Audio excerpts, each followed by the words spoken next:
নমস্কার বন্ধুরা, আমার নতুন একটি ভিডিওতে তোমাদের সবাইকে ওয়েলকাম। তোমরা কেমন আছো? আশা করছি তোমরা খুব ভালো আছো। আমিও কিন্তু খুব ভালো আছি।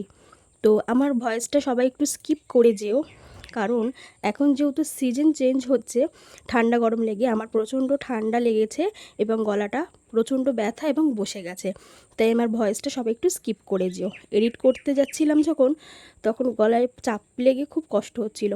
তাও কিছু করার নেই, তোমাদের সামনে ভিডিও প্রেজেন্ট করতে গেলে একটু কষ্ট করতেই হবে। তো বেশি কথা না বলে দেখো, আমরা আজকে মা মেয়েতে ঘর পরিষ্কার করতে লেগে পড়েছি। আসলে পুজো তো চলেই আসলো, হাতে আর কয়েকটা মাত্র দিন। তাই নিজেদেরকে সাজালে শুধু হবে, ঘরটাকেও তো পরিষ্কার করে সুন্দর করে ডেকোরেশন করতে হবে, কি তাই তো? তাই দেখো, মা আর আমি সকাল সকাল লেগে পড়েছি। অনেক দিন ধরেই ভাবছিলাম, জানো তো, এই ঘরগুলো পরিষ্কার করব, ঝাড়াঝুড়ি করব, সময়ই পাচ্ছিলাম না, যেহেতু মাও কাজ করে আমিও ডিউটি করি।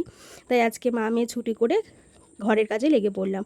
জানো তো, প্রত্যেক বছর আমার হাজব্যান্ড আমার সাথে থাকলে ও অনেক আমাকে হেল্প করে দেয়, কিন্তু যেহেতু নেই, ও তো ডিউটিতে, আর ওইখানে এনে ও কলকাতার বাইরে আছে। তো এবারে মা আমাকে হেল্প করছে। মা আমি সকাল সকাল লেগে পড়েছি ঘরগুলো পরিষ্কার করতে। বাংকারের ওপরটা আমি পরিষ্কার করে সুন্দর করে আবার জিনিস গুছিয়ে রেখে দিয়েছি, আর মা একটু ঝুলগুলো ঝেড়ে দিচ্ছিল।